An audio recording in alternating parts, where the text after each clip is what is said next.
आज हम स्टार्ट करेंगे लिमिट, कॉन्टिन्यूटी, डिफरेंशिएबिलिटी और analyticity of a complex function. ठीक है, कॉम्प्लेक्स फंक्शन डिस्कस कर ली थी हमने। तो उसे रिलेटेड देखो, जो सबसे पहले डेफिनेशन है वह तुम्हारे पास लिमिट। ठीक है, लिमिट ऑफ ए, क्योंकि हम अब क्या पढ़ रहे थे, कॉम्प्लेक्स एनालिसिस है ना, कॉम्प्लेक्स फंक्शन की बात करेंगे यहाँ से। ओके, क्वेश्चन यहाँ से कैसे पूछा जाएगा कि दिस फंक्शन इज डिफरेंशिएबल, इस function is analytic at that point, इस टाइप से क्वेश्चन पूछा जाएगा आपसे। तो फर्स्ट कंडीशन है, पहले बताया था मैंने, हम रियल एनालिसिस में एफ ऑफ एक्स लेते हैं, और यहाँ पे अगर कॉम्प्लेक्स की बात आई है तो हम यहाँ पे क्या लेंगे, फंक्शन एफ ऑफ जेड, और जेड की वैल्यू क्या होगी यहाँ पे एक्स प्लस आयोटा वाई। ठीक है, और जब फंक्शन लिखेंगे, क्योंकि ये तुम्हारे पास एफ ऑफ जेड है, ये तुम्हारे पास एक कॉम्प्लेक्स फंक्शन है ना, कॉम्प्लेक्स फंक्शन है, तो इसका रियल पार्ट भी होगा और इमेजिनरी पार्ट भी होगा। तो इसको हम ऐसे लिख सकते हैं u of x y plus iota b of x y. ठीक है, और जो u और v है वो किसके फंक्शन है, x और y के, क्योंकि z किसका फंक्शन है, x और y का फंक्शन है। ठीक है, तो कोई भी कॉम्प्लेक्स फंक्शन लिखना तो उसको मैं ऐसे लिखूंगी, शॉर्ट फॉर्म इसको ऐसे लिख सकते हैं हम u plus iota v, understood है कि u और v x और y के फंक्शन होंगे। ठीक है, अब देखो यहाँ पे क्या होगा। सबसे पहले डेफिनेशन किसकी है, लिमिट की। रियल एनालिसिस में पढ़ते हैं हम डेफिनेशन लिमिट की, कि एफ ऑफ एक्स है। ठीक है, उसकी लिमिट एल होगी अगर उसका मोड लेस देन एप्सिलॉन। ठीक है, whenever x minus x naught is less than delta. ठीक है, और given epsilon where is delta so that is mod is less than, ये किसकी डेफिनेशन होती है, एप्सिलॉन डेल्टा डेफिनेशन किसकी, लिमिट की। पढ़ी होगी तुमने ये, same as it is. Complex में कोई डिफरेंस नहीं है लिमिट का, मैंने बताया था ना, डिफरेंस कहाँ पे होगा, डिफरेंशिएबिलिटी में और एनालिटिसिटी में। एनालिटिसिटी रियल में तो है ही नहीं। ठीक है, तो अगर बात करें यहाँ पे लिमिट की, अगर complex function same as it is देगी कि एफ ऑफ जेड है, वो किस पे टेंड करेगा, एल पे। ठीक है, अगर उसका मोड क्या रहे, less than epsilon, whenever x tend to x naught, है ना, तो एक्स माइनस एक्स की जगह पे क्या लेंगे, Z, Z minus Z note, इसकी वैल्यू तुम्हारे पास क्या रहेगी, लेस देन डेल्टा। तो अगर ये है तो ये होता है ना, हम इसमें बीच में क्या लिखते हैं, whenever।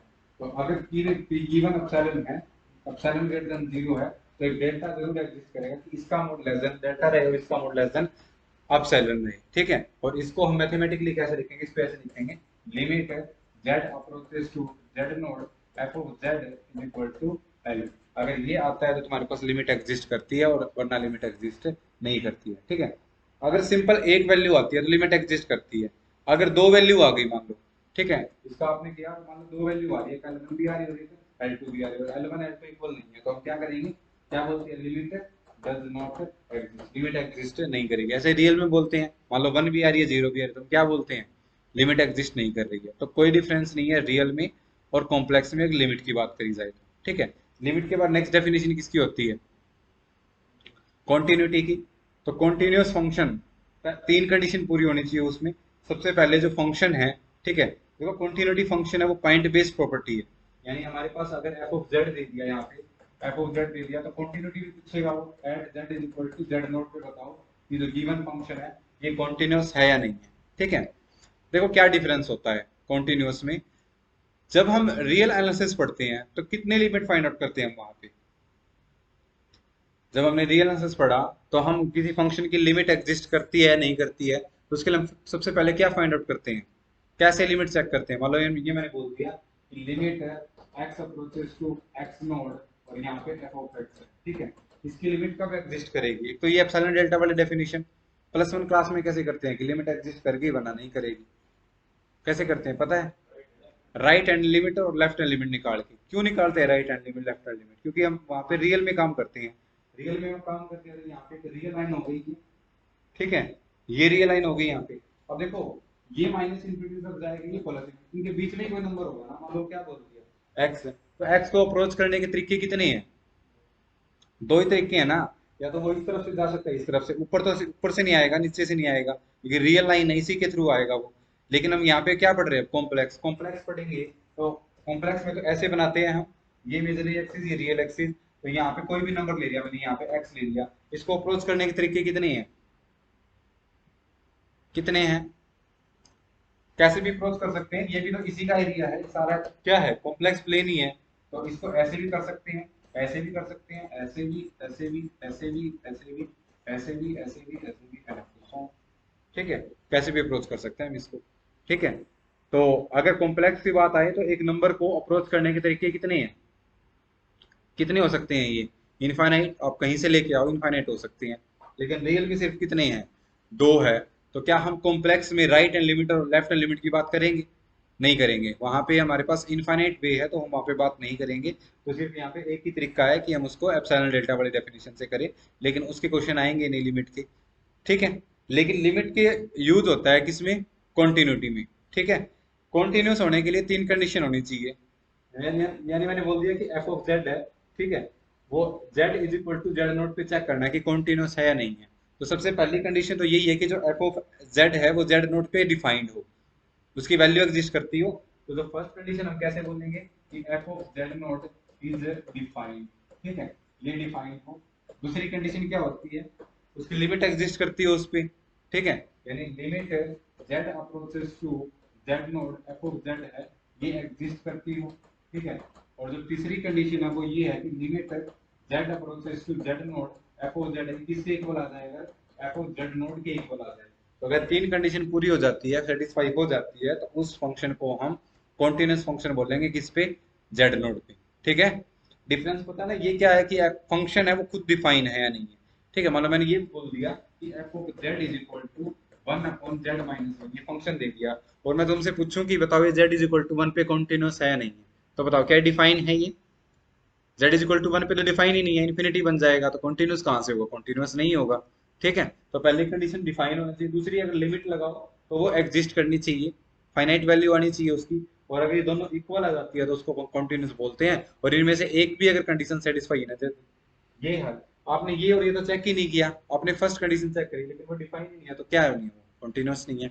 और जो फंक्शन कॉन्टिन्यूस नहीं होता उसको हम क्या बोलते हैं, डिसकंटीन्यूअस फंक्शन। ठीक है, ये कॉन्टिन्यूटी की डेफिनेशन हो गई। नेक्स्ट डेफिनेशन है डिफरेंशिएबिलिटी की। ठीक है, डिफरेंशिएबिलिटी, लेकिन अब हम पढ़ रहे हैं कॉम्प्लेक्स फंक्शन की फॉर्म में। तो कैसे करेंगे हम, कोई फंक्शन है वो डिफरेंशिएबल है या नहीं, तो हम प्लस वन क्लास में कैसे करते हैं, उसके दो left hand derivative right hand derivative निकालते हैं, लेकिन यहाँ पे तो नहीं निकालेंगे बिकॉज यहाँ पे दो साइड नहीं है, अभी हमने पढ़ा यहाँ पे इनफाइनाइट वे हो सकते हैं, लेकिन तरीका वही है कि f dash z, z naught निकालना तुमने, या फिर इसी को हम derivative of f of z at z is equal to Z naught ऐसे भी लिख सकते हैं। ठीक है, कैसे लिखेंगे, इसका फॉर्मूला क्या होता है, प्लस वन लिख, प्लस वन लिखते हैं, limit Z approaches to Z naught F of Z minus F of Z naught और upon Z minus Z naught. अगर ये लिमिट क्या कर जाती है, एग्जिस्ट कर जाती है, तो लिमिट का जो आंसर आएगा वही तुम्हारे पास क्या आ जाएगा, इसका डेरिवेटिव आ जाएगा। ठीक है, लेकिन यहाँ पे तो नंबर आएगा ना, कि तुमने पुट कर दिया z is equal to Z naught, number आएगा तो डेरिवेटिव एग्जिस्ट कर जाएगा। और अगर ये लिमिट एग्जिस्ट नहीं करेगी तो उस फंक्शन को हम क्या बोल देंगे कि उसका डेरिवेटिव एग्जिस्ट नहीं करता है। ठीक है, this is all about the limit, continuity and derivative of it complex function.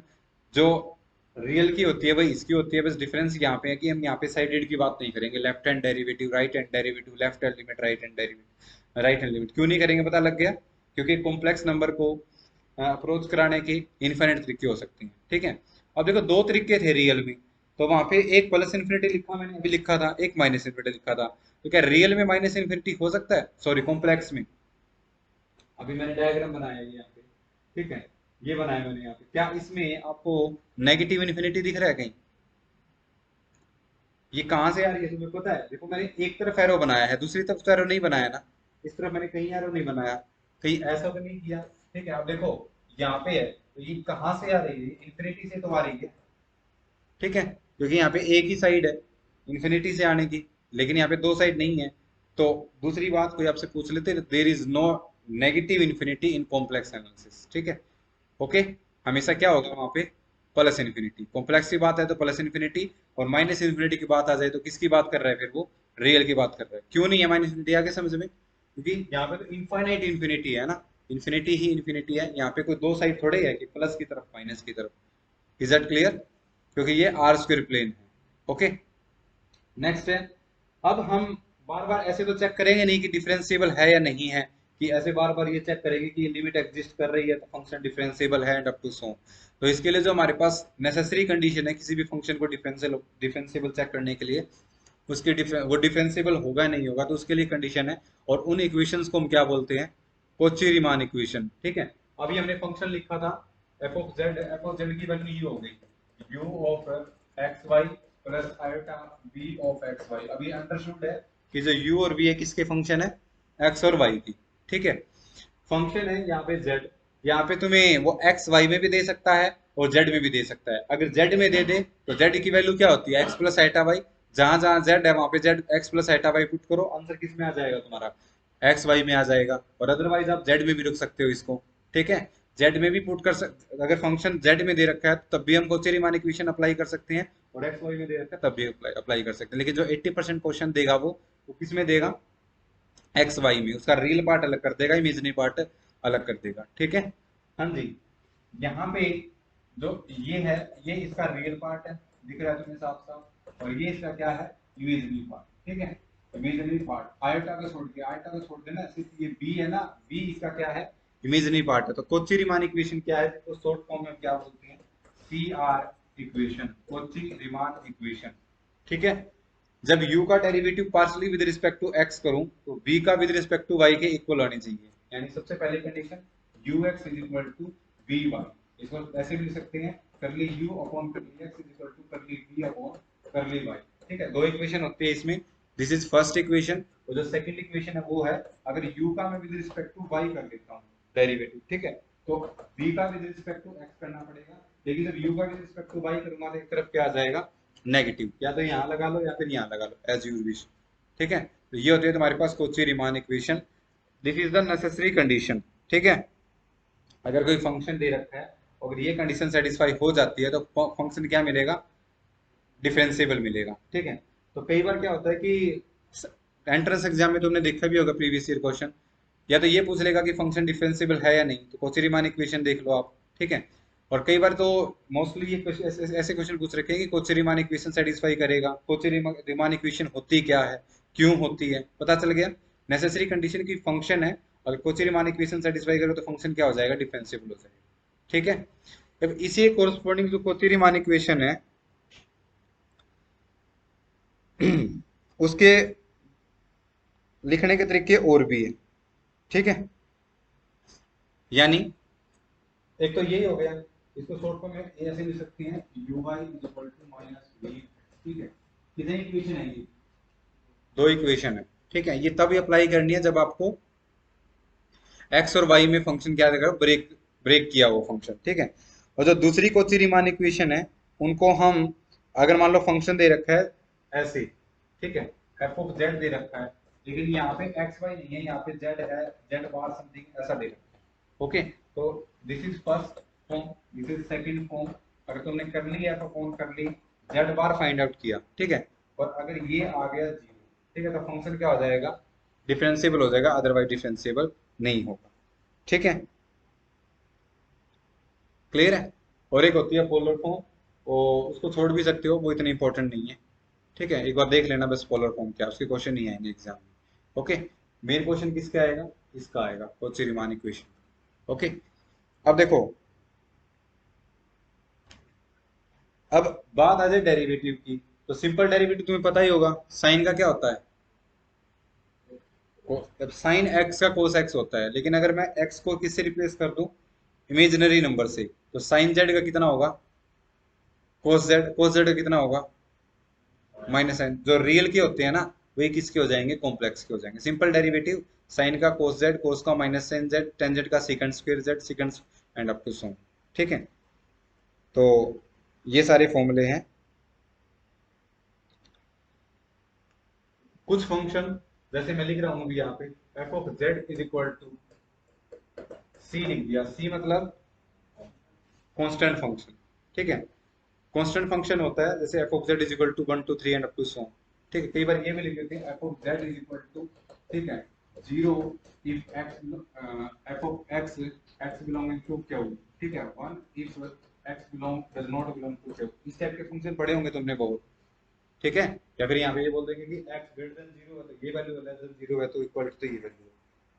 Constant तो ये भी है, इसकी वैल्यू 0 और इसकी वैल्यू बना रही है, लेकिन ये कांस्टेंट फंक्शन नहीं है। कांस्टेंट फंक्शन वो होता है जब वो हर एक z की वैल्यू के लिए एक वैल्यू दे रहा हो। यहाँ पे आप z को 1 2 3 अप टू सोन 1 plus iota 2 plus iota imagine number भी हो सकता है, पुट करो, आंसर क्या आएगा तुम्हारे पास? कॉम्प्लेक्स आएगा। इसका मतलब ये क्या है? कांस्टेंट फंक्शन है। और कांस्टेंट फंक्शन होता है वो, उसकी लिमिट भी एग्जिस्ट करती है ऑलवेज, कॉन्टिन्यूस भी होता है वो ऑलवेज, डिफरेंशियल भी होता है। ठीक है, और आगे जाके आप देखोगे एनालिटिक भी हो जाएगा। ओके, क्लियर है? एनालिटिक का मीनिंग क्या है? एनालिटिक का मीनिंग ये होता है कि अगर कोई फंक्शन किसी पॉइंट पे डिफरेंशिएबल नहीं है, ठीक है, तो उसके एटमॉस्फेयर में एक डिस्क लेंगे हम, ठीक है, उस पे भी वो कहीं डिफरेंशिएबल नहीं होगा, तो उस फंक्शन पे बोल देंगे फंक्शन एनालिटिक नहीं है। अब इसका अपोजिट, अगर एक पॉइंट हमने लिया, ठीक है, उस पॉइंट पे फंक्शन क्या है? डिफरेंशिएबल है। तुमने उस पे कोई ऐसी डिस्क बनाई जिस डिस्क पे हर एक पॉइंट पे फंक्शन डिफरेंशिएबल है, तो उस पॉइंट पे उस फंक्शन को एनालिटिक बोलते हैं। आई डेफिनेशन समझ में? कैसे? पहले एल सी डी और फिर एनालिटिसिटी। एक पॉइंट तुमने उठाया, उस पॉइंट पे तुमने इसकी डिफरेंशिएबिलिटी चेक करी कोची-रीमान इक्वेशन से, वो फंक्शन क्या हो गया? डिफरेंशिएबल हो गया। तो तुमने एक डिस्क बनाई, उस डिस्क के हर एक पॉइंट पे फंक्शन क्या है?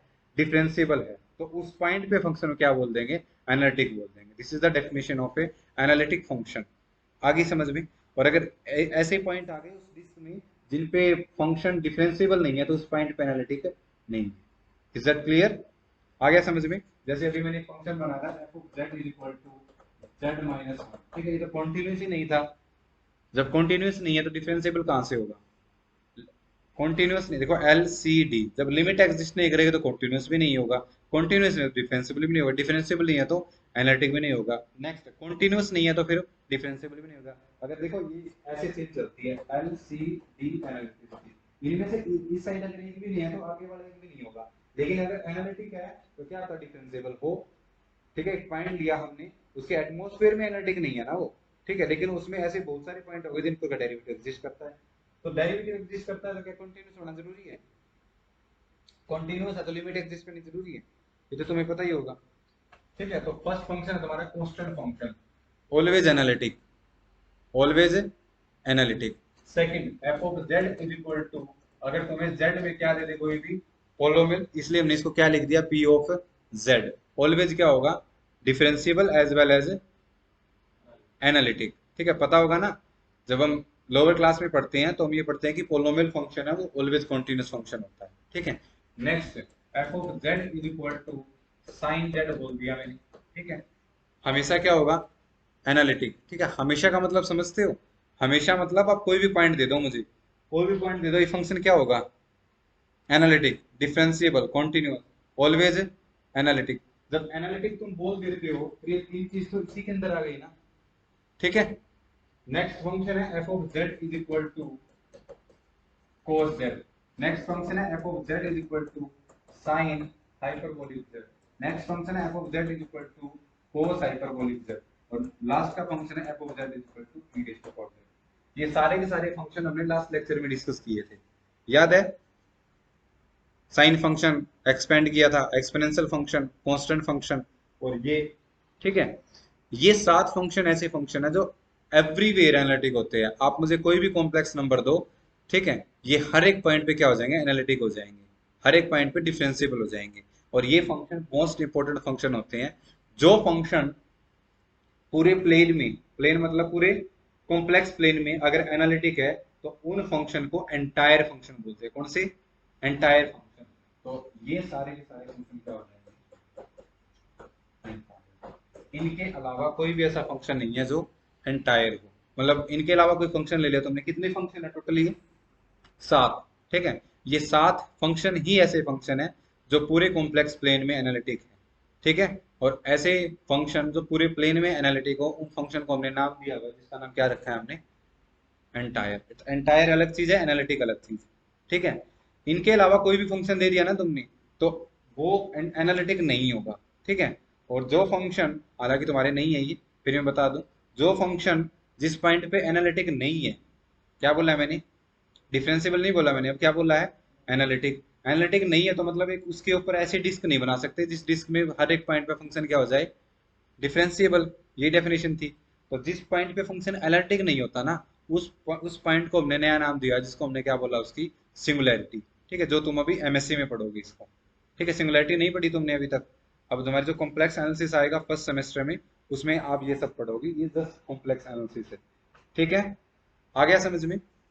तो ये होते हैं तुम्हारे पास analytic function, differential function, continuous function और उसकी लिमिट। ठीक है, अब तुम्हें चेक करना है कि फंक्शन डिफरेंशिएबल है या नहीं।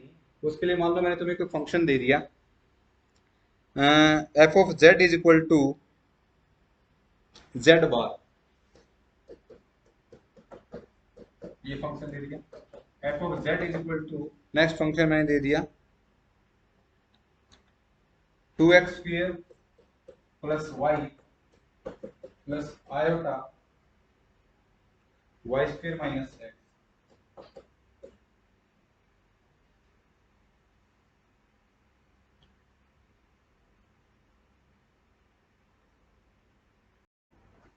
दो तरीके इसको करने की। F of Z is equal to Z bar है, मैं इसको ऐसे लिख सकता हूँ, F of Z is equal to X minus iota Y, ऐसे लिख सकता हूँ। u की वैल्यू कितनी आ गई x, v की वैल्यू कितनी आ गई माइनस वाई। तो कॉची-रीमान इक्वेशन क्या थी, ux is equal to vy, uy is equal to minus vx। क्या ये सेटिस्फाई हो रही है इस कंडीशन में?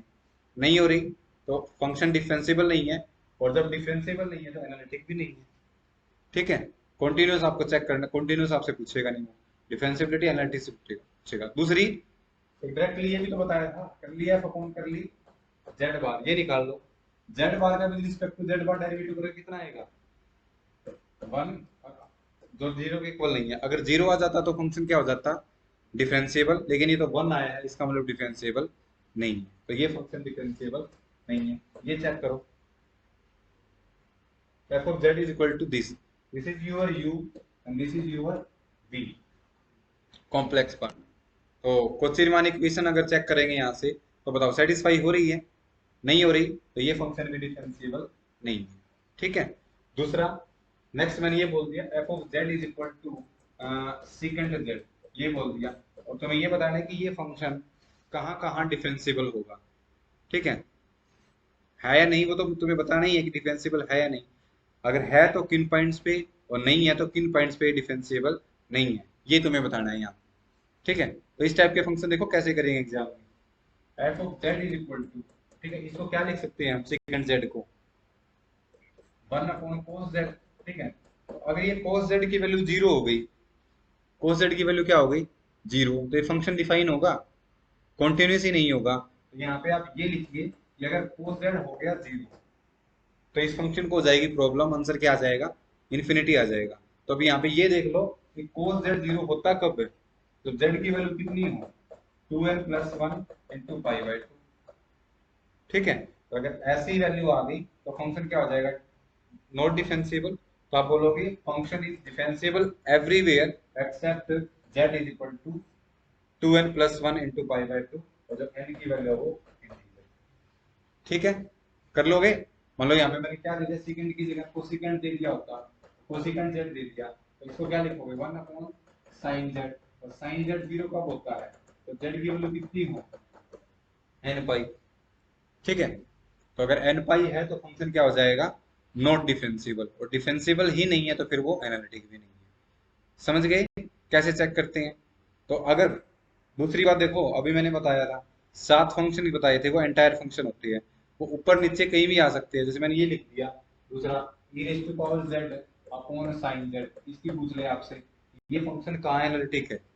ठीक है, तो आप इसमें कोची-रीमान इक्वेशन नहीं, आप ये देख लो, ये साइन देख लो, अपॉन का साइन देख लिया, अपॉन का साइन देख लिए, देख लो कि अपॉन के इसमें यहाँ पे देखा ये अपॉन का साइन है, तो यहाँ पे क्या आ गया नीचे डिनोमिनेटर साइन z 0, इसको 0 पुट कर दो, z की जो वैल्यू आएगी इन पॉइंट को छोड़ के फंक्शन क्या हो जाएगा, एनालिटिक हो जाएगा। ठीक है, जैसे ये बोल दिया मैंने f of z is equal to 1 plus e raise to power z upon e raise to power z। ठीक है, क्या e raise to power z 0 होता है किसी z की वैल्यू के लिए?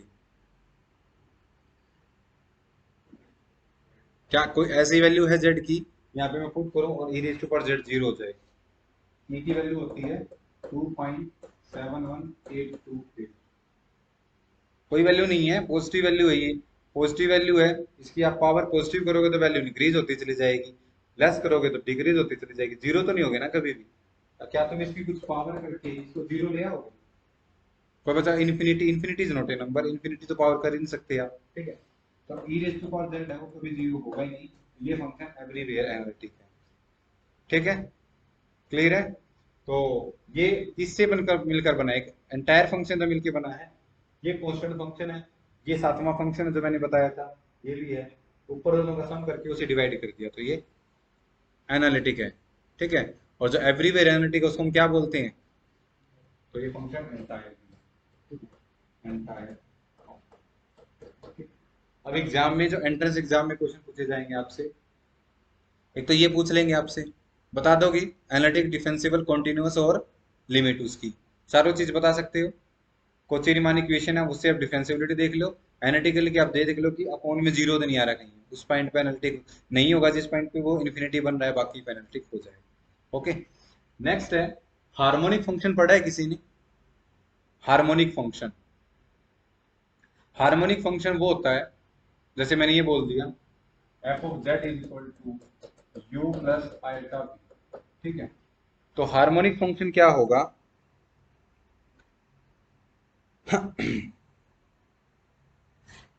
यहाँ पे दो है, एक तो u है और एक v है, दोनों किसके फंक्शन है, x और y की।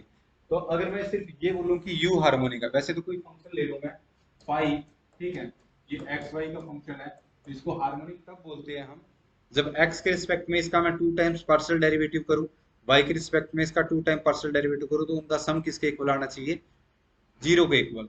अगर ये कंडीशन सेटिस्फाई कर देता है तो उस फंक्शन को हम हार्मोनिक बोलते हैं, अदरवाइज नहीं। यानी curly square phi upon curly X square plus curly square phi upon curly Y square is equal to zero. तो अगर ऐसी कंडीशन हो तो उसको हम हार्मोनिक फंक्शन बोलते हैं। ठीक है, लैप्लास इक्वेशन भी हम इसको बोलते हैं। ठीक है, लैप्लास ऑपरेटर भी इसको बोलते हैं। फाई को मैं बाहर ले लूं तो करली square upon curly X square plus curly square upon curly Y square, तो ये लैप्लास ऑपरेटर भी होता है। ठीक है, इनको हीट इक्वेशन, वेव इक्वेशन तब हम इनको यूज करके सकते हैं। क्लियर है। अब देखो हार्मोनिक फंक्शन का यूज होता है, वो तुम्हें क्या देगा, इस टाइप का फंक्शन दे देगा। एंट्रेंस एग्जाम में तुमने देखे भी होगी क्वेश्चन, ये बोल देगा कि इसका रियल पार्ट तो ये है, इमेजिनरी पार्ट बताओ क्या होगा। पहला क्वेश्चन ऐसे पूछ सकता है, दूसरा क्वेश्चन ऐसे पूछ सकता है कि इमेजिनरी पार्ट है, इसका रियल पार्ट बताओ क्या होगा। तीसरा क्वेश्चन ये पूछ सकता है कि इनमें से एक चीज दे देगा वो आपसे, और ये पूछ लेगा कि कंप्लीट एफ ऑफ जेड की वैल्यू बताओ। आंसर किस में पूछेगा वो, जेड में पूछ लेगा। ठीक है, तीसरा देखो इस टाइप से f of Z is equal to, ये बोल देगा 3x plus 2x square plus y into iota, ये तो उसने दे दिया x और y में, फिर ये बोल देगा कि ये गायब कर देगा, यहाँ से ऐसे दे दिया उसने, और यहाँ से डैश कर देगा कि इसका इमेजिनरी पार्ट ये है, इसका रियल पार्ट नहीं पूछेगा, ये पूछ लेगा then f of z is equal to z cube z square plus 1 z cube plus z square is equal to z plus 1, इस टाइप से। समझ रहे हो, दिया क्वेश्चन किसमें, एक्स वाई में, पूछा किसमें, जेड में। तो एक ये तरीका है पूछने का। ठीक है, तो ऐसे ऐसे क्वेश्चन को सोल्व करने के तरीके हमारे पास कितने हैं, दो है। ओके, सबसे पहले ये और ये हार्मोनिक होनी चाहिए, तभी हम इस टाइप के क्वेश्चन क्या कर सकते हैं, सोल्व कर सकते हैं। बताओ कितने तरीके हैं क्वेश्चन पूछने के, तीन। u दे देगा v पूछ लेगा, v दे देगा u पूछ लेगा, या फिर इनमें से एक वैल्यू देके वो जो फंक्शन है उसकी वैल्यू तो x में दी होगी। देखो ये क्या है, v है या u है, v की वैल्यू है नहीं क्योंकि आयता के साथ में है, v की वैल्यू दे दी, लेकिन आंसर क्या किसमें पूछा हुआ है, z में पूछा हुआ है। ठीक है, हालांकि आप उसमें भी कर सकते हो, लेकिन कंबाइन करना मुश्किल है, ब्रेक करना तो आसान है। आप जहां जहां z है वहां पे x प्लस आइटा कर दीजिए, उसको ब्रेक कर दीजिए, आइटा वाले अलग, बिना आइटा वाले अलग, बिना आइटा वाले को u बोल दीजिए, आइटा वाले को क्या बोल दीजिए, v बोल दीजिए, हो गया ब्रेक। लेकिन कंबाइन करना मुश्किल है, क्या पता उसने क्या क्रम कैसे एक्सपेंड कर रखी है। हाँ जी, सबसे पहला मेथड जो हम करेंगे वो तुम्हारे पास एग्जैक्ट डिफरेंशिएबल मेथड, यानी जो हमने पढ़ी थी ना एग्जैक्ट इक्वेशन, उसका हम यूज करके हम यहाँ पे किसी भी फंक्शन को अगर उसका रियल पार्ट दे रखा है तो इमेजिनरी, इमेजिनरी देखता है तो रियल, कैलकुलेट करेंगे। इनमें से मैं एक मेथड करवा देता हूँ, दूसरा अपने आप कर लेना। सबसे पहले मैं मान लेता हूँ कि यू एक्स वाई गिवन है। ठीक है, पहली बात, अगर ये दोनों हार्मोनिक, अगर देखो ये और ये फंक्शन एनालिटिक है, तो ये भी लैप्लास इक्वेशन को सेटिस्फाई करेगा, यानी ये भी हार्मोनिक होगा और ये फंक्शन भी क्या होगा, हार्मोनिक होगा। तो पहला स्टेप आपका ये होगा कि कोई भी आपको फंक्शन दे रखा है, चाहे वो u की वैल्यू दे रखी है, v की वैल्यू दे रखी हो, फर्स्ट स्टेप आप क्या चेक करोगे कि u है वो हार्मोनिक है नहीं, ये आप चेक करोगे। हार्मोनिक है नहीं, इसके लिए आप क्या चेक करोगे, करली square u upon curly x square plus curly square u upon करली v y स्क्वायर, इसकी वैल्यू कितनी होनी चाहिए, 0। ठीक है, मान के चलो कि जो फंक्शन है तुम्हारे पास वो लैप्लास इक्वेशन को सेटिस्फाई कर रहा है, मतलब u इज हार्मोनिक, हार्मोनिक है। अब देखो u की वैल्यू तुम्हें गिवन होगी, ठीक है, u ऑफ एक्स वाई तुम्हें गिवन है ना ये, और हम क्या निकाल रहे हैं, v ऑफ एक्स वाई। ठीक है, तो इसके लिए कोची रीमान इक्वेशन का यूज करेंगे। ठीक है, कोची रीमान इक्वेशन का यूज कैसे करेंगे, क्योंकि अभी हमने पढ़ा था ux is equal to vy और uy is equal to minus vx। ठीक है, ये कौन सी इक्वेशन होती है, कोची रीमान इक्वेशन होती है ना। तो इसके लिए हम क्या करेंगे, हम v ले लिया हमने, ये ले लिया v, इसका डेरिवेटिव किया। v कितने वेरिएबल का फंक्शन है, 2 का फंक्शन है, तो इसका टोटल डेरिवेटिव करते हैं। तो एडवांस कैलकुलस में तुमने पढ़ा भी होगा, पहले करली v अपॉन करली x लिखते हैं, ठीक है, और फिर यहाँ पे x का टोटल डेरिवेटिव, फिर करली v अपॉन करली y लिखते हैं और फिर y का टोटल डेरिवेटिव। ठीक है, अब तुम्हें v तो गिवन नहीं है, लेकिन इसकी और इसकी वैल्यू तो तुम कैलकुलेट कर सकते हो ना किसी हेल्प से। तुम्हें गिवन क्या है, u, और वो ट्रांसफॉर्मेशन इक्वेशन। तो बताओ करली v अपॉन करली x इसके इक्वल हो जाएगा, माइनस करली u अपॉन करली y के इक्वल हो जाएगा। ठीक है, यहाँ पे dx और यहाँ पे करली v अपॉन करली y किसके इक्वल हो जाएगा, करली u upon curly x dy, और यहाँ पे क्या है dy। क्या तुमने इस टाइप की इक्वेशन को सोल्व नहीं किया ओडी में, exact differential equation m dx plus n dy किया ना, तो यहाँ से आप इसको सोल्व करोगे, ये वैल्यू आ जाएगी, क्योंकि u तो तुम्हें गिवन है, उसका with respect to y derivative ये वैल्यू आ जाएगी, जिसको क्या बोलते हैं कैपिटल M, ये वैल्यू आ जाएगी, इसको हम क्या बोलते हैं कैपिटल N। और इसका सोल्यूशन कैसे निकालते हैं फिर, v इज इक्वल टू, बताओ ओडी में किया था, यहाँ पे y को क्या, यहाँ पे y को क्या मानेंगे कांस्टेंट m dx, प्लस यहाँ पे क्या लिखते हैं सम इन n नॉट कंटेनिंग x, और इसका विद रिस्पेक्ट टू y कर दो, ये आंसर आ जाएगा। ओके, देखो क्या गिवन था, आंसर क्या आ गया बी, ये इसका इमेजिनरी पार्ट आ जाएगा। ठीक है, और दूसरा तरीका को बता बोलते सर यहाँ पे बी गिवन हो फिर यू निकालना हो, सेम तरीका डिट्टो, बी गिवन होगा यहाँ पे आप डी यू लिखोगे, कर ली यू अपॉन कर लिया, फिर वहां से यू को किस में ट्रांसफर कर दोगे, वी में जो गिवन है उसमें ट्रांसफर कर दोगे। लेकिन ये सब याद रखने की जरूरत नहीं है तुम्हें। ठीक है, यहाँ पे तुम्हारे पास यू होगा, फिर तुम्हें डायरेक्ट इस पे आना, ये तो तुम्हें समझाने के लिए बताया गया, हर क्वेश्चन में ऐसा नहीं करोगे आप। ठीक है, तो ये फर्स्ट मेथड है जिसको हम बोलते हैं exact method, exact differentiable method, कि हम u गिवन है तो v निकालने के लिए एग्जैक्ट इक्वेशन बनाएंगे, इक्वेशन बना के यहाँ से उसका सॉल्यूशन आ जाएगा और वो इमेजिनरी पार्ट आ जाएगा, इमेजिनरी पार्ट गिवन है तो रियल पार्ट आ जाएगा। लेकिन इससे भी आसान मेथड है हमारे पास, उस मेथड का नाम है क्या, मिलने थॉमसन मेथड। मिलने थॉमसन मेथड और इस मेथड में क्या डिफरेंस है, जब मिलने थॉमसन मेथड यूज करेंगे ना हम, तो ब्रेक करके नहीं देगा, वो किस में दे देगा, जेड में आंसर देगा। लेकिन जो आसान है वो इसलिए है क्योंकि उसमें इतनी ज्यादा कैलकुलेशन नहीं करनी पड़ती, आपको जस्ट क्या करना है, उसका इंटीग्रेशन करना है। समझ में आया, अगर तुम्हें सिर्फ u देके b पूछ रखा हो या b देके u पूछ रखा हो तो इस मेथड का यूज करोगे आप। लेकिन अगर तुम्हें u v देके कंप्लीट एफ ऑफ जेड की वैल्यू दे रखी हो, वहां से आप u v की इंडिविजुअली भी निकाल सकते हो, थोड़ा सा लेंथी पड़ेगा, लेकिन वो मेथड आप तब अप्लाई करना जब आपको एफ ऑफ जेड की वैल्यू पूछी कि एफ ऑफ जेड की वैल्यू क्या होगी। ठीक है, तो वो है तुम्हारे पास Milne Thomson method, same as it is ऐसे ही है ये मिलने थॉमसन मेथड।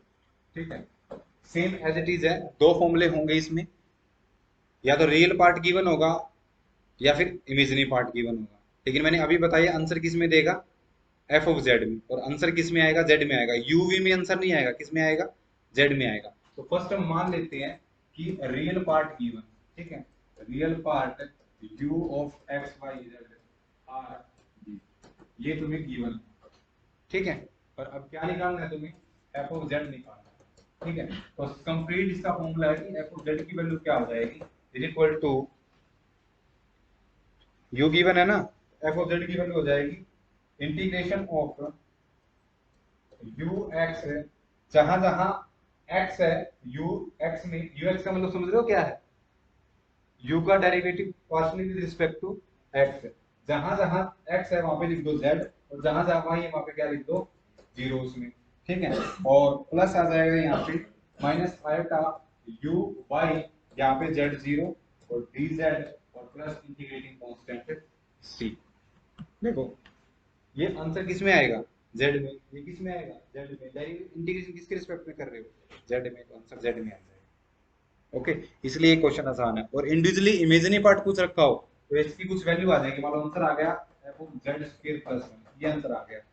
सोल्व करने के बाद मान लो तुमने क्वेश्चन सोल्व किया, ये आंसर आ गया, फिर z की वैल्यू पुट कर दो, यहाँ पे z की वैल्यू कितनी होती है, x प्लस आएगा y।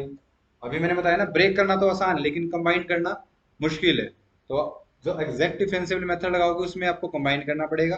तुम्हें पता नहीं लग रहा होगा, मान लो मैं तुम्हें ये दे दूं कि x square plus y square minus 2xy iota, बता सकते हो ये क्या है,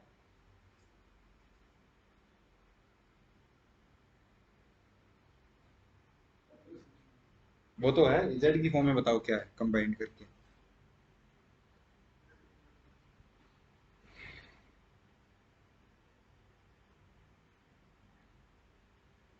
नहीं पता लग रहा, जेड स्क्वायर है वो, माइनस आएगा, हाँ माइनस आएगा। देखो ऐसे दे देता तो माइनस आता वहां पे। इसी तरह इसी बात इस कई बार एग्जाम में क्वेश्चन पूछा हुआ है, जेड क्यूब को ब्रेक कर देगा, रियल पार्ट अलग इमेजिनरी पार्ट अलग, उसका रियल पार्ट दे देगा, इमेजिनरी पार्ट आपसे पूछ लेगा। तो कई बार आपको सीधा दिख भी जाता है कि इसकी इमेजिनरी पार्ट ये बनेगा, नहीं दिख रहा था तुम्हारे पास, मिले थॉम्सन मेथड। ओके, दूसरा, ये तो कब था जब उसका रियल पार्ट गिवन हो, अगर v गिवन हो ना, एफ ऑफ जेड की वैल्यू हो जाएगी f of Z is equal to integration, अब की बार u की जगह यहाँ पे क्या होगा, v y z zero plus iota v x z zero, और किसके रिस्पेक्ट में डेरिवेटिव, प्लस इंटीग्रेटिंग कांस्टेंट, यहाँ से क्या आ जाएगा, दूसरा फंक्शन। ओके, तो ये तुम्हारे पास अगर रियल और इमेजिनरी पार्ट गिवन हो तो दूसरा पार्ट कैसे निकालते हैं, ठीक है। करोगे क्वेश्चन, ये क्वेश्चन ट्राई करो। अ,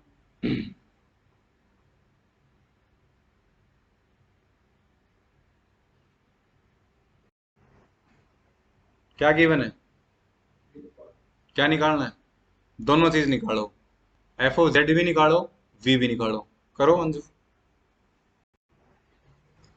जब मिलनी थॉम्सन मेथड लगाओगे आप तो यू गिवन है, एफ ऑफ जेड की वैल्यू आ जाएगी तुम्हारे पास, इंटीग्रेशन करने के बाद आएगा Z two plus integrating constant C भी होता है, ठीक है, उसको भी आप ले सकते हो।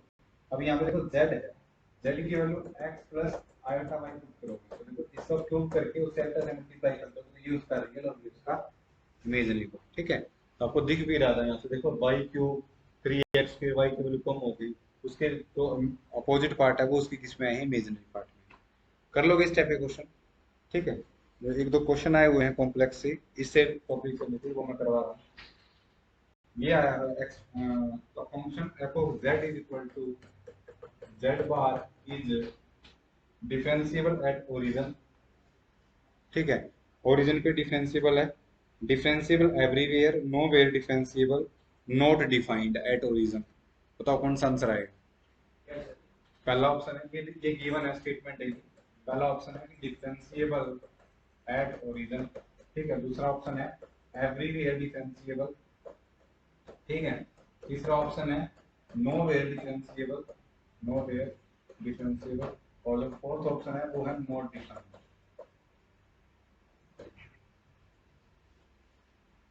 ये क्वेश्चन पूछा होगा। ये क्या हो गया तुम्हारे पास, ये हो गया तुम्हारे पास x minus iota y, u की वैल्यू है x और v की वैल्यू माइनस वाई, तो क्या ये जीरो जीरो के सेम आएगी, ux निकाला कितना आएगा 1 इज इक्वल टू vy निकाला कितना आएगा -1, ये इक्वल जीरो जीरो पे भी इक्वल नहीं है, जीरो जीरो मतलब कहीं x y आ रहा था वहां पे आप x और y को जीरो जीरो कर दो, uy निकाला 0, vx निकाला 0, तो देखो ये तो आ गई, लेकिन कब बोलते हैं तो साइमल्टेनियसली इकट्ठे आ रहे हो, कहीं भी डिफरेंशिएबल नहीं है, तो आंसर आएगा इसका सी, नो वे डिफरेंशिएबल। और दूसरा भी मैंने बताया था, इस पर आप ये भी कर सकते हो, कर ली जेड बार, ये तो 1 आ रहा है, किस किस वैल्यू के लिए 0 होगा? क्या x is equal to 0, y is equal to के लिए 0 हो रहा है? ये कभी भी 0 होगा ही नहीं, तो नहीं होगा, तो नो वे डिफरेंशिएबल। इसको कॉम्प्लेक्स आंसर्स की सबसे बड़ी बीमारी बोलते हैं, ठीक है। तो जो फंक्शन है तुम्हारे पास, ये क्या हो जाएगा? नॉट डिफरेंशिएबल हो जाएगा एट ओरिजिन पे, ठीक है। नेक्स्ट क्वेश्चन ये पूछा हुआ है कि for the function f of z is equal to 2x square plus y plus iota y square minus x, ठीक है। ये पूछा हुआ है for the function this the point where C R equation are satisfied, वो point बताने हैं, ठीक है। Points where C R equation satisfied, इनमें से चार ऑप्शन दे दिए हुए हैं, इनमें से किन ऑप्शंस पे सी आर इक्वेशन सेटिस्फाई हो जाएगी? फर्स्ट ऑप्शन है the line x is equal to 2y, second option है the line y is equal to 2x, third option है every point of z plane, every point of z plane, ये है। और जो fourth option है वो तुम्हारे पास नो पॉइंट, किसी भी पॉइंट पे एग्जिस्ट नहीं करेगी इसकी सी आर इक्वेशन। ये क्वेश्चन एग्जाम में पूछा हुआ है। इसको भी ऐसे ही करोगे, सेम कॉन्सेप्ट। u की वैल्यू क्या गिवन है? 2x square plus y. v की वैल्यू क्या गिवन है? y square minus x. आप सबसे पहले ux is equal to v y, वहां से एक इक्वेशन आएगी। दूसरी uy is equal to minus x minus v x, वहां से इक्वेशन आएगी। वो इक्वेशन देखो क्या है, वो ऑप्शंस में पूछी हुई है।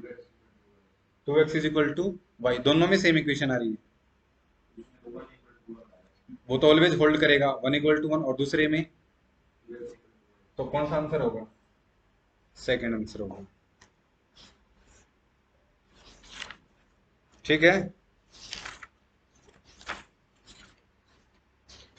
अंजू नहीं समझ आया? तो इस टाइप के क्वेश्चन पूछे हुए हैं एग्जाम में। एक और टॉपिक में करवा देता हूं, जो रियल में भी पूछा जा सकता है, कॉम्प्लेक्स में पूछा जा सकता है, ठीक है, जिसको हम बोलते हैं पावर सीरीज, ठीक है। पावर सीरीज ज्यादा डिटेल में तो करने की जरूरत है नहीं, क्योंकि अपने आप में ये टॉपिक बहुत बड़ा है। लेकिन रियल और इमेजिनरी पार्ट में आपसे ही पूछेंगे कि इसकी ये रेडियस ऑफ कन्वर्जेंस बताओ, ठीक है। जब हम इसको सीक्वेंस एंड सीरीज में पढ़ते हैं तो इसको बहुत डिटेल में पढ़ते हैं, कन्वर्जेंट है, डाइवर्जेंट है। तो देखो पावर सीरीज का रेडियस ऑफ कन्वर्जेंस आपसे पूछेंगे कि ये है, ये है, ये चार ऑप्शन आप देखेंगे ऐसे क्वेश्चन। कॉम्प्लेक्स और रियल दोनों में ये टॉपिक सेम है, कोई डिफरेंस नहीं है, ठीक है। तो जनरल जो पावर सीरीज लिखते हैं उसको ऐसे लिखते हैं ए एन। अगर आप रियल कर रहे हो तो x raise to power n कर दो, और कॉम्प्लेक्स कर रहे हो तो z raise to power n कर दो, ठीक है। और जनरल लिखना तो कैसे लिख सकते हैं? A N into Z minus Z not raise to power N, ये इसका सेंटर होता है, ठीक है, ये इसका कोएफिशिएंट्स होते हैं, ओके। शॉर्ट फॉर्म में इसको एक्सपेंड करना तो ऐसे लिख सकते हैं a1z plus a2z square plus up to so on an z raise to power n and up to so ऐसे चलता रहता है, ओके। तो देखो रेडियस ऑफ कन्वर्जेंस मतलब इस सर्कल जिसका सेंटर जेड नोड है, ठीक है। रेडियस ऑफ कन्वर्जेंस मतलब एक ऐसा सर्कल जिसके अंदर हर एक पॉइंट पे फंक्शन कन्वर्ज करे, ठीक है, तो उसको उसका रेडियस ऑफ कन्वर्जेंस बोलते हैं। जैसे ये बोल दिया मैंने, ये बोल दिया मैंने, ये एक सर्कल है, इसकी रेडियस मैंने क्या मान ली? आर मान ली, जिसको हम कैपिटल आर लिखते हैं, ठीक है। तो ये इसका सेंटर है, तो इस आर रेडियस के सर्कल के अंदर जितने भी पॉइंट्स है उन सभी पॉइंट्स पे ये जो सीरीज है ना, ये सम कर रहे हैं तो सीरीज है, कन्वर्ज हो जाती है, that's why we called it R radius of convergence, ठीक है। इस रेडियस ऑफ कन्वर्जेंस को निकालने के लिए हमारे पास दो टेस्ट हैं बेसिकली। एक तो तुम्हारे पास है रूट टेस्ट, और एक क्या है? Ratio test. रेशियो टेस्ट क्या बोलता है कि आप सबसे पहले क्या कीजिए, ए एन की वैल्यू कैलकुलेट कीजिए, ठीक है। ए एन की वैल्यू आ गई, फिर जो 1/r है इसकी वैल्यू हो जाएगी limit n approaches to infinity an plus 1 upon an, क्योंकि r लेके चल रहे हैं रेडियस ऑलवेज पॉजिटिव होती है, दैट्स व्हाई हम क्या कर देते हैं यहाँ पे मोड कर देते हैं। एक तो ये वैल्यू आ जाएगी, और जो दूसरी तुम्हारे पास है वो है R is equal to 1/r is equal to limit n tends to infinity a n का मोड 1/n। इसको रूट टेस्ट बोलते हैं, ठीक है, कोची रूट टेस्ट। इसको डी लैम्बर्ट रेशो टेस्ट बोलते हैं, तुमने कन्वर्जेंस और डाइवर्जेंस में भी पढ़ा, ठीक है। कन्वर्जेंस डाइवर्जेंस पढ़ते हैं तो ये बोलते हैं कि इसकी वैल्यू आ जाएगी एल, ठीक है, एल आ जाएगी। और अगर एल लेस देन 1 है तो कन्वर्जेंट है, ग्रेटर देन 1 है तो डाइवर्जेंट है। और अगर L as is equal to 1 है तो हम कुछ नहीं कह सकते, वहां पे केस फेल हो जाता है। और सेम केस इसके लिए भी होल्ड करेंगे। लेकिन सिर्फ अगर पावर सीरीज आपसे पूछ ले तो ये दो फॉर्मूले हैं, इस टाइप का तुम्हारे पास पावर सीरीज मिलेगी। और रियल की बात हो तो ऐसे ए एन और यहाँ पे x raise to power n कर दीजिए, ठीक है, इस टाइप की पावर सीरीज मिलेगी आपको।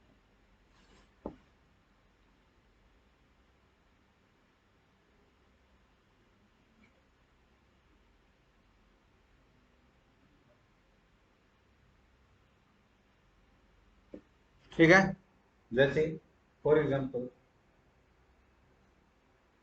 Summation n square plus 1 into z raise to power n, इसकी पावर सीरीज की रेडियस ऑफ कन्वर्जेंस क्या होगी?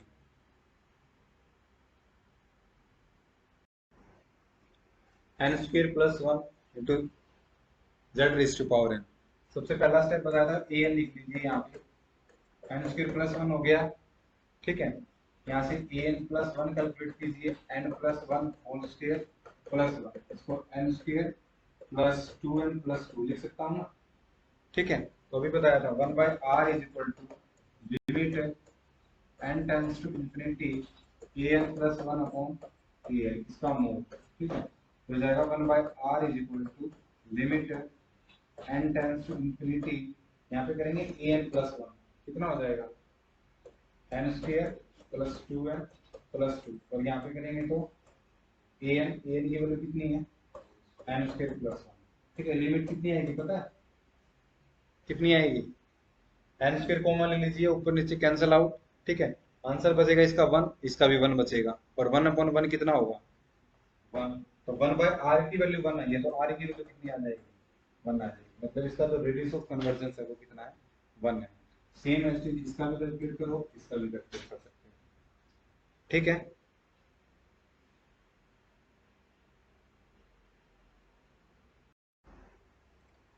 बाइलिनियर ट्रांसफॉर्मेशन, दो क्वेश्चन यहाँ से आएंगे। बाइलिनियर ट्रांसफॉर्मेशन, ठीक है। कॉम्प्लेक्स फंक्शन की ग्राफ तो नहीं बना सकते हम, ठीक है, क्योंकि मैंने बोल दिया कि f of Z is equal to z cube plus z square plus 1, इसका ग्राफ बनाएंगे, ठीक है, दैट्स नॉट पॉसिबल, ठीक है। डिटेल में नहीं करेंगे, 3-4 टॉपिक है जिनसे जहां से क्वेश्चन पूछे जाएंगे एग्जाम में। तो बाइलिनियर ट्रांसफॉर्मेशन होती क्या है कि देखो W इज इक्वल टू, ठीक है, ए z plus b upon c z plus D. क्योंकि कॉम्प्लेक्स फंक्शन के ग्राफ हम डायरेक्टली नहीं बना सकते हैं, इसलिए कॉम्प्लेक्स फंक्शन का ग्राफ नहीं आता, ठीक है। कभी आपसे पूछा गया कि जेड स्क्वायर प्लस 1 का ग्राफ प्लॉट कीजिए, जेड क्यूब प्लस 1 का ग्राफ प्लॉट कीजिए, ऐसा नहीं पूछा जाएगा आपसे एग्जाम में। वो क्यों नहीं होता वो तो अपने आप में पूरा टॉपिक है, लेकिन जस्ट हमें इतना सब डीप में जाने की जरूरत नहीं है। यहाँ पे ग्राफ नहीं, यहाँ पे क्या होती है ट्रांसफॉर्मेशन, ठीक है। यहाँ पे दो प्लेन लेके चलते हैं हम, दो प्लेन मतलब एक प्लेन है उसको हम जेड प्लेन बोलते हैं, और जो दूसरा प्लेन है उसको डब्ल्यू प्लेन बोलते हैं, ठीक है।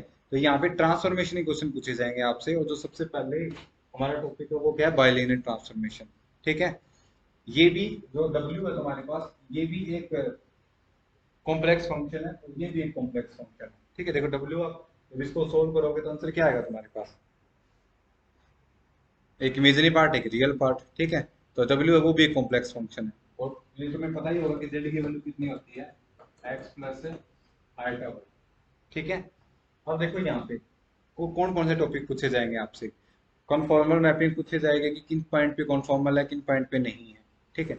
या फिर ये पूछा जाएगा कि ट्रांसफॉर्मेशन है, 3 पॉइंट इनसे लेके इन पे ट्रांसफर हो रहे हैं, हमें लीनियर ट्रांसफॉर्मेशन, और कौन सी लीनियर ट्रांसफॉर्मेशन बाइलिनियर ट्रांसफॉर्मेशन बताइए क्या होगी। दूसरा क्वेश्चन ये पूछा जा सकता है, तीसरा क्वेश्चन ये पूछा जा सकता है कि ये ट्रांसफॉर्मेशन है, ये पॉइंट बताइए किस पॉइंट पे ट्रांसफॉर्म होगा, ये क्वेश्चन पूछा जा सकता है। फोर्थ क्वेश्चन ये पूछा जा सकता है कि इस बाइलिनियर ट्रांसफॉर्मेशन के फिक्स पॉइंट क्या होंगे। ठीक है, तो मैपिंग कैसे होगी वो तो मैं नेक्स्ट टाइम बताऊंगा, लेकिन यहाँ पे बाइनरी ट्रांसफॉर्मेशन कॉरस्पॉन्डिंग जो 3-4 पॉइंट है वो मैं बता रहा हूँ कि कैसे हम फाइंड आउट करते हैं। ठीक है, सबसे पहले ये बाइनरी ट्रांसफॉर्मेशन जब होती है जब इसकी मल्टीप्लाई में इससे करूँ a इंटू डी और b माइनस सी से करूँ तो ये आंसर कितना आना चाहिए, नॉन जीरो। और अगर ये जीरो आ जाता है फिर वो कांस्टेंट मैपिंग बन जाती है, फिर वो बाइलिनियर नहीं रहती है। ठीक है, तो कोई भी ट्रांसफॉर्मेशन या कोई भी मैपिंग जिसको हम इस फॉर्म में लिख सकते हैं उसको बाइलिनियर ट्रांसफॉर्मेशन बोलते हैं। और जो जनरल कंडीशन हम ये लेके चलते हैं कि AD माइनस BC है वो तुम्हारे पास किसके इक्वल होना चाहिए, नॉन जीरो होना चाहिए। ठीक है, तो सबसे पहला फिक्स पॉइंट कैसे निकालते हैं, फिक्स पॉइंट समझ रहे हो, फिक्स पॉइंट का मतलब है कि यहाँ पे ये प्लेन है और यहाँ पे ये प्लेन है, ये जेड प्लेन है और ये कौन सा प्लेन है, डब्ल्यू प्लेन। ठीक है, यहाँ से मैपिंग हो रही है डब्ल्यू, देखो मैपिंग है। फिक्स पॉइंट वो बोलते हैं जैसे यहाँ पे 2 है, 2 आइटा है, तो मैपिंग करने के बाद भी वो कितना रहे, 2 आइटा, उसको फिक्स पॉइंट बोलते हैं। ठीक है, तो उसके लिए आप क्या करो, W is equal to z. ठीक है, ये जेड प्लेन है, डब्ल्यू प्लेन है, कोई पॉइंट फिक्स पॉइंट कब रहेगा, तो जेड इज इक्वल टू डब्ल्यू। तो यहाँ जहां जहां डब्ल्यू वहां पे क्या लिख दीजिए, जेड रख दीजिए, तो यहाँ पे आ जाएगा z is equal to a z plus b upon c z plus d. ऐसा है, इसको सोल्व कर लीजिए। यहाँ पे जेड की दो वैल्यू आएगी, मैक्सिमम दो वैल्यू आएगी, हो सकता है एक भी आ जाए। ठीक है, और हो सकता है दो भी आ जाए। ओके, उन दो वैल्यू को निकाल लीजिए तो वो उसके फिक्स पॉइंट आ जाएंगे। जैसे मान डब्ल्यू इज इक्वल टू ये गिवन है, W is equal to z plus one और जेड प्लस टू आइटा। क्या एक बाइलिनियर ट्रांसफॉर्मेशन है, z plus one upon z plus two iota है, AD माइनस बी से नॉन जीरो है। अब तुम्हें इसके फिक्स पॉइंट निकालने हैं कि इस लीनियर ट्रांसफॉर्मेशन के बाइलिनियर ट्रांसफॉर्मेशन के फिक्स पॉइंट क्या होंगे। तो W की जगह क्या रख दीजिए, Z रख दो, Z is equal to z plus one upon z plus two iota, इसकी मल्टीप्लाई कर दीजिए, z square plus two iota z is equal to z plus one, इसको इस तरफ ले आइए, z square plus two iota minus one into Z minus one equal to zero. ये quadratic equation आ जाएगी। और क्वाड्रेटिक इक्वेशन के कितने रूट होते हैं, दो रूट होते हैं, तो आप यहाँ से इसके दो रूट निकाल लीजिए, वो इसके फिक्स पॉइंट आ जाएंगे, निकाल सकते हो। ठीक है, तो ये ऐसे पहला क्वेश्चन आपसे फिक्स पॉइंट का पूछ सकता है। ठीक है, दूसरा क्वेश्चन कैसे पूछ सकता है आपसे, दूसरा क्वेश्चन आपसे ये पूछेगा कि ये आपको मैपिंग गिवन है यहाँ पे। ठीक है, ये जेड प्लेन है, डब्ल्यू प्लेन है, आपको 3 पॉइंट देगा वो। ठीक है, ये 4 पॉइंट भी दे सकते, 3 या 4 पॉइंट देगा कि जो 1 है, यहाँ पे 1 है, वो यहाँ पे -2 पे जा रहा है, यहाँ पे आइटा है, वो यहाँ पे 2 आइटा पे जा रहा है, यहाँ पे -2 है, वो यहाँ पे 3 आइटा पे जा रहा है। तो W is equal to dash, हमें बाइलिनियर ट्रांसफॉर्मेशन बताओ क्या होगी। ठीक है, इसको जो हम निकालते हैं, इसको बाइलिनियर ट्रांसफॉर्मेशन को निकालने का तरीका क्रॉस रेशियो से होता है।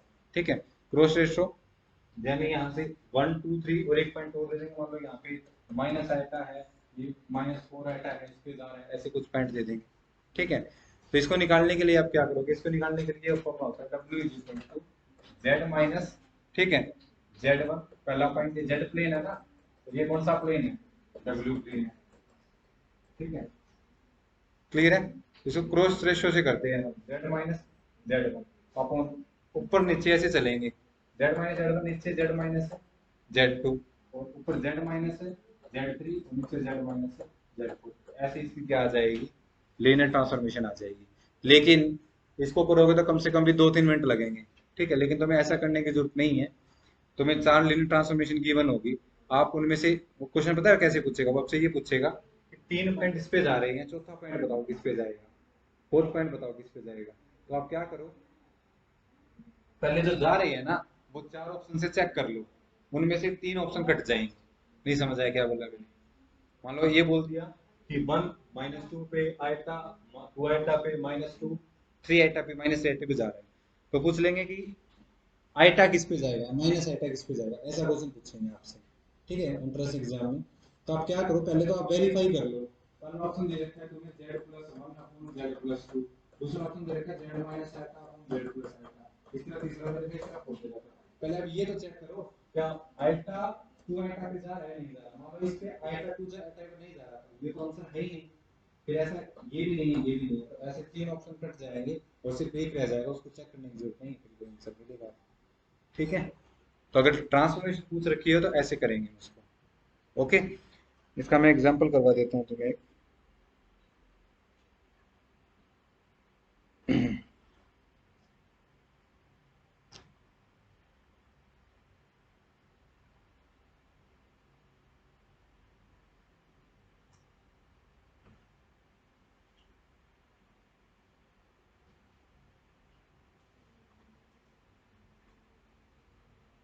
करवाओ ना, कर लोगे अपने आप, कर लोगे। तो जनरली इसको मैं लिखूं तो देखो ऐसे, Z1 है वो W1 पे जा रहा है, एक तो Z एक W, दूसरा Z2 है वो W2 पे जा रहा है, Z3 है वो W3 पे जा रहा है। 3 पॉइंट दे दिए, ठीक है।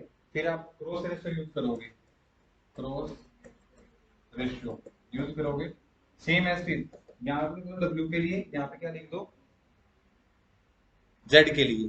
तो सबसे पहले तो देखो 3 है लेकिन हमें कितने चाहिए थे, 4 चाहिए थे, तो आप यहाँ पे Z लिख लो और यहाँ पे क्या लिख लो, W लिख लो।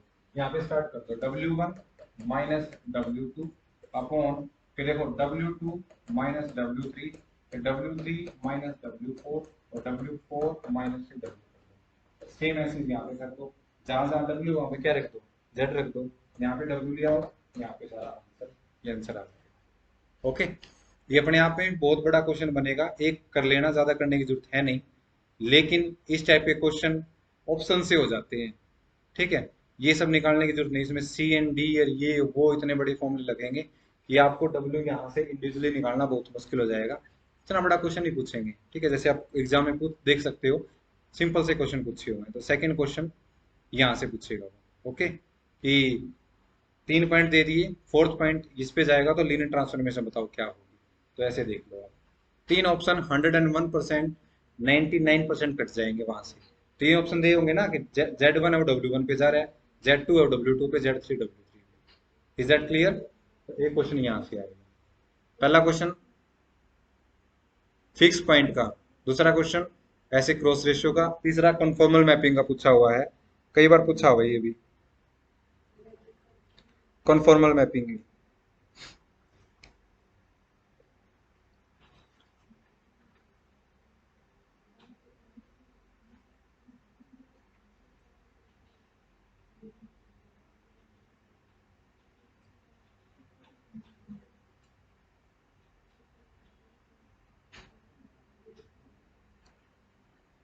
देखो